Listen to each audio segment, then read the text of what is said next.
பாதி உடம்பு மட்டுமே இருக்கு. இந்த மர்மமான அம்மன் யாருன்னு உங்களுக்கு தெரியுமா? இந்த அம்மனுக்கு இடுப்புக்கு கீழே கால் மட்டும்தான் இருக்கும், இடுப்பு மட்டும்தான் இருக்கும். ஆனால் மேலே எதுவுமே இருக்காது. இதுக்கு பின்னாடி ஒரு பயங்கரமான வரலாறு ஒன்று இருக்குது. இந்த காலத்தில் பார்த்தீங்கன்னா சேர சோழ பாண்டியர்கள் வந்து தங்களுக்குள்ள சண்டை போட்டுக்கிட்டு ரொம்பவே நாடு ரொம்ப கேவலமான நிலைக்கு போயிட்டு இருந்தது. எல்லா மக்களுமே உயிர் வந்துட்டு இருந்தாங்க.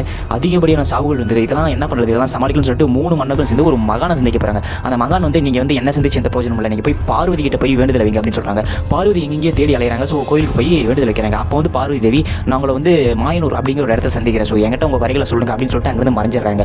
அப்போ பார்த்தீங்கன்னா 3 மன்னர்களும் மாயனூர் நோக்கி போகிறாங்க. பார்வதி வந்து ஒரு வேடப்பெண் வேடத்தில் வந்திருக்காங்க.